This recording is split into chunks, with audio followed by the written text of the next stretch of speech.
All right, Larry Krueger here from the Pig and a Pickle Krug Show with a little 49er video. Make sure you check out Pig and a Pickle. 2 locations, Emeryville and Corte Madera. They're open 7 days a week in Marin from 11 a.m. to 8 p.m., Wednesday through Sunday in Emeryville. Pig and a Pickle, the best barbecue in all of Northern California. Well, 49er OTAs week number 2 has come and gone. The Niners still practicing as we speak. Over the last couple of days, we got our look at it yesterday in Santa Clara. And let's talk about the winners and losers from OTAs number 2. Okay, I would say the big winner is the 49ers. Why? Because, without us actually seeing it, I say us, I'm talking about the media, Brock Purdy supposedly threw for the first time, and John Lynch said he was encouraged. And that was on Monday. And then Purdy came out yesterday, and despite the fact we were all there, somewhere on that field, somewhere either before or after we were there, Brock Purdy threw again. And the 49ers are encouraged by what they're seeing. Now, he's not throwing a full-weighted football. From what I hear, he's throwing a lighter football to put less strain on that elbow. But if he's throwing in back-to-back days and throwing anyway or at all, at this point, here we are June 1st, he's a little bit ahead of schedule. And the fact that the 49ers say they're encouraged, I would have to say the biggest winner of all is the 49ers and Purdy, just simply because Purdy's out there doing it and he's ahead of schedule and he appears to be, on the mend and on the road to recovery. So that overwhelmingly is the number one story. That is by far the biggest positive. The other big positive, I thought, is the fact that the 49ers, also at quarterback, have 4 quarterbacks who are all throwing the ball pretty well and all look pretty decent, to be totally honest. Brandon Allen, the 4th-string quarterback, made 2 or 3 throws yesterday in practice that were just flat-out dimes.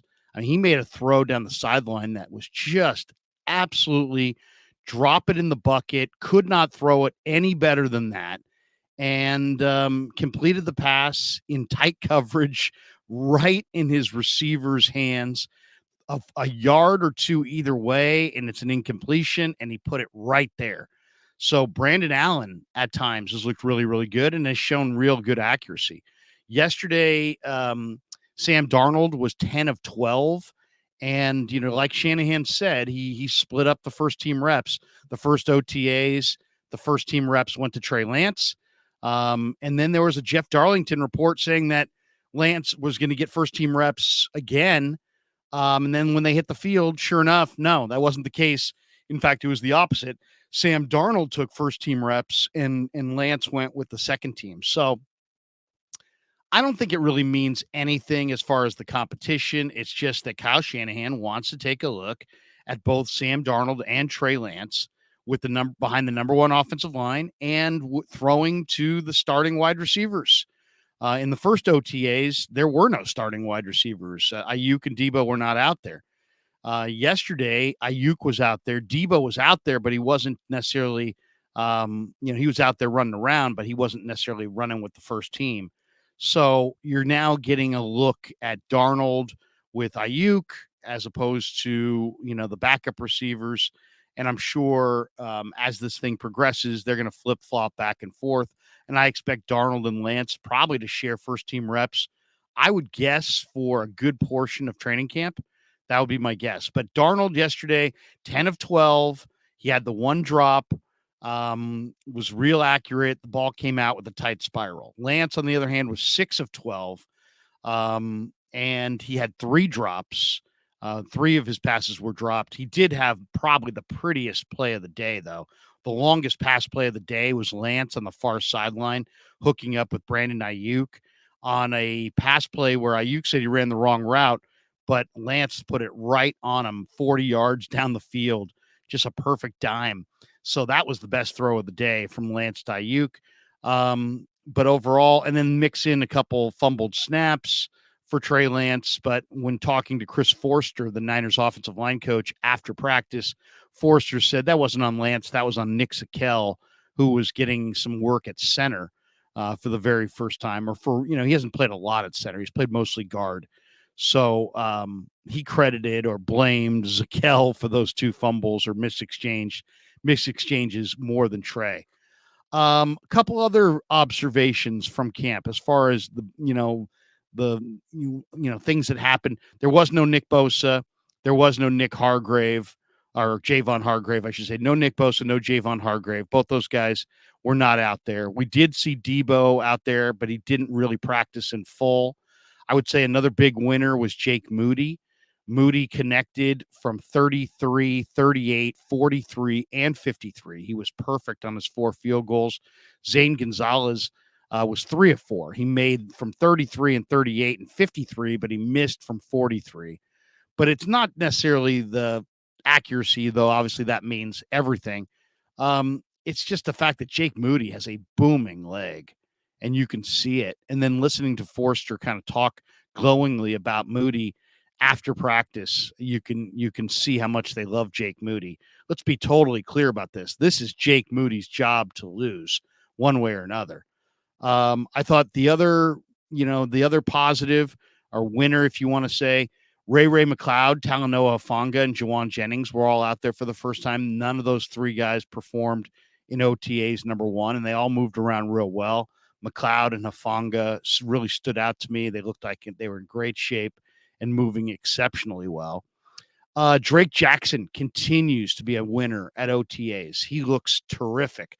And then he told us afterwards, and he took the podium, that he's put on 13 pounds of muscle, that he's now benching 315. He said that his dad benches 3 plates, and now he's in the 3 plates club. And as somebody who's lifted weights a lot in my life, I've never gotten to the 3 plates club. So, I credit Drake, but yeah, he's definitely bigger in the upper body. I said, what are you weighing? He said, I'm right around 262. I said, what's your ideal weight? He said, I'd like to be around 260. So he's there, and he looks great, and he's flying off the edge, and he's playing fast. He looks stronger, but more than anything, he just looks more confident. He looks like a remade man with that added strength in the upper body. He looked terrific. The other big winner I thought was Jair Brown, the 3rd round pick.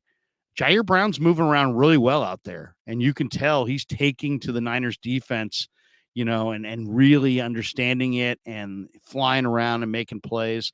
Brandon Ayuk told us afterwards that Jair has already had 4 interceptions in the Niners OTAs and easily could have had a 5th.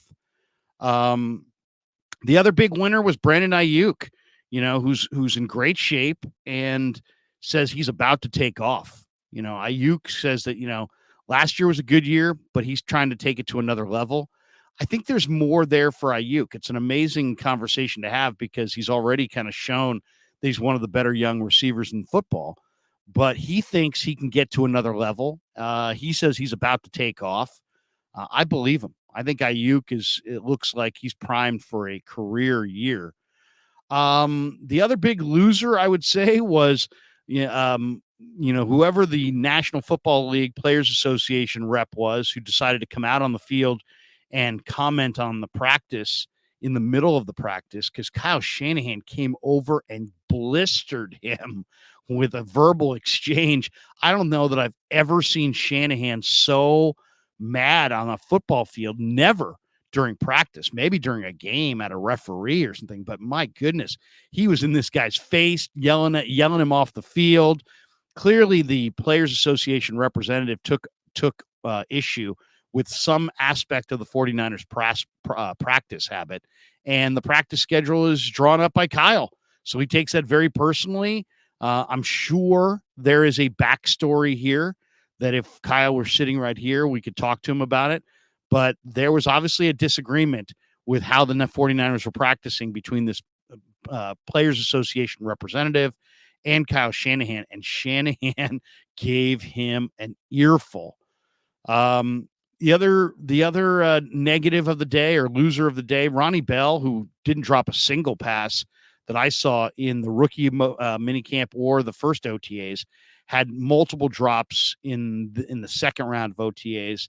Also, Chris Conley, looks great as an athlete, but he also had a drop that was right there on his hands. So, those were, I would say there was way more winners than losers. But if you're going to throw a couple losers, the ball skills of the 49ers were not great yesterday. They had a number of drops. Bell and Conley's were the ones that stood out to me.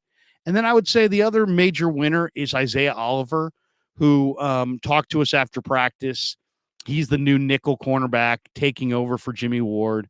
And Oliver just, he is a guy of, exactly what the Niners are looking for. He's a veteran. He's got length. He's got experience. He's coming off a really good year in the slot. And a guy that I think is going to be an upgrade as far as pass coverage. And I think you can kind of see that, Jimmy Ward gave the Niners extraordinary physicality at that position, and a real hitter. But Oliver's a different player. Oliver's a corner who's going to give you great coverage ability. So I thought he was a big winner. The other winners I thought were the two rookie linebackers, D. Winters and Jalen Graham. Both those guys were noticeably faster and they were flying all over the field. Graham has got great speed, or at least plays to great speed. He actually ran the slower 40 in the workouts. He ran in the 4.6s where D. Winters ran 4.49, but both of those guys were noticeably faster in OTAs number 2 than they were in the rookie minicamp or OTAs number 1. And I think that's just knowledge of the defense. When you're thinking, you're not moving as fast. When you have a better knowledge of what you're doing out there, it frees you up to play faster. So that really stood out. So overall, I would say the Niners were the big winner. There were no major injuries. Christian McCaffrey, again, looked really, really sharp. I thought the other guy that kind of stood out to me was Kalen Laburn, the undrafted college free agent rookie out of Marshall, who had a number of impressive little plays where he just showed quickness and lower body explosiveness, and he's just a nice-looking young player for sure. So some winners and some losers, but overall, if Brock Purdy is throwing and he's healthy, that's the biggest story, and we didn't actually see it, but it actually happened. According to Tom Pelissero of the NFL Network, Purdy threw on Monday and then again on Tuesday, or I should say on Tuesday and then again on Wednesday. So clearly he's on the mend and feeling good enough to throw in back-to-back days and starting to ramp up. So that's the overwhelming positive. But hope you enjoyed our 49er video. Thanks to Pig and a Pickle for being the proud sponsor of the Krug Show. Check them out in Emeryville and Corte Madera. And thanks to all of you for supporting the Krug Show on YouTube.